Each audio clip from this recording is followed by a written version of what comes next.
wore the Knull Academy uniform with a pair of black dress shoes. His name was Ken Mishima. The 5 of them stood behind the couch because of the orders of Rias. Soon she spoke up. Well, I'm grateful that everyone made it. I have important news for all. She talked with a calm voice. Rias. According to my brother, a world-class raiding game will be held in the next couple of months. Around 3 or 4, the date hasn't been specified yet. Rias talked while looking at her peerage, revel, and arena. Rias. It means that any being of the supernatural world can participate in it. Humans, devils, angels, fallen, and gods. Anyone can participate, as long as they sign themselves in before the last day. Rias dropped the bomb, making her peerage, revel, and arena open their mouths and eyes. But the 5 men didn't understand, they were kind of new to this. Kiba. Rias-sama, are you saying that gods can participate in this as well as other races? Rias just nodded her head. Yes, that's correct, Yudo. Everyone, everything, can participate. Clarifying, Rias looked at her knight. But seeing the expressions of the 5 men that couldn't understand, she decided to explain to them. Rias. A raiding game is usually a game of devils in which they fight with their peerages for fame and glory. The raiding games were made to satisfy the ego of the devils and to prove which peerage is stronger. In the beginning, they fought against each other saying, my pawn is stronger, or my rook is stronger. And because of those skirmishes the raiding games were created. Rias talked about the raiding games, making the 5 men nod their heads. Then Akeno continued, for the first time since the beginning of the raiding games, a world-class raiding game will be held. One in which anyone can participate. We are telling you this because since now you all now belong to the supernatural, you would be scouted by someone to be part of their teams. The 5 were surprised, never would have they thought something like this will happen. Rias. Yes. Since all 5 of you possess sacred gears, others will start moving. After all, battle-oriented sacred gears are rare. Reiji asked while crossing his arms. Battle-oriented. Akeno answered instead of Rias. Yes. Sacred gears have classifications, whether battle-oriented or not battle-oriented. You 5 have battle-oriented ones, and because of that, someone will try to get you. Akeno. Reiji, although you already knew that the supernatural world existed thanks to your parents, you still do not know enough about it. Yufufu. Akeno looked at her new lover and giggled. Reiji was a pure-born human, but both of his parents were high-class mages, around mid-class devils, in terms of power, so they explained, since he was little, that the supernatural existed. However, since they didn't know much about it, and only very simple information was given to him, he was not as informed as Rias' peerage. That gap in knowledge was slowly being filled in by Rias and Akeno. The rest of the men were also purely born humans, but with a sacred gear. Ken liked spearmanship since small, so he knew a martial art to help him during a fight. Suji, like Zenobia and Kiba, practiced with swords, but he wasn't very talented at it. Above average was Kiba's guess. Reiji practiced karate since small, that thanks to his parents since they owned a dojo, and was quite good at it. The rest didn't know a single martial art, so now they were being trained by the girls from scratch. Kiba. Rias-sama.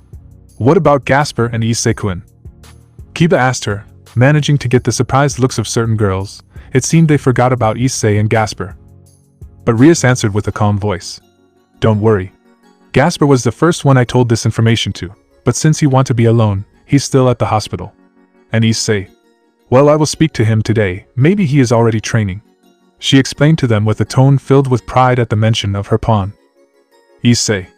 The 3 brothers screamed. They knew about the infamous reputation of the brown-haired boy. Suji screamed his question. Hiyoto Issei, he's with you guys. Kiba answered back. Yes, Issei-kun is the sole pawn of the Gremry peerage. Ryutaro. That pervert. Ryutaro spoke, this time his voice filled with disbelief and a bit of anger. Hijama only stood there, frozen in shock. Suji. What can that pervert do? He can't do anything right. He's worthless and doesn't have any redeeming quality. A really stupid guy that has been threatened with expulsion far too many times to count. Making Kiba crack his knuckles in anger. Kiba. Issei is the possessor of the boosted gear and has fought many different beings that appeared only in legends. He has even killed a few. Kiba spoke proudly about his friend, not wanting for him to be talked about like that. The twin brothers and Reiji spoke at the same time. Him. Hijama. Is he really the same guy? This time Hijama spoke up, surprised by the words of the blonde-haired. Suji.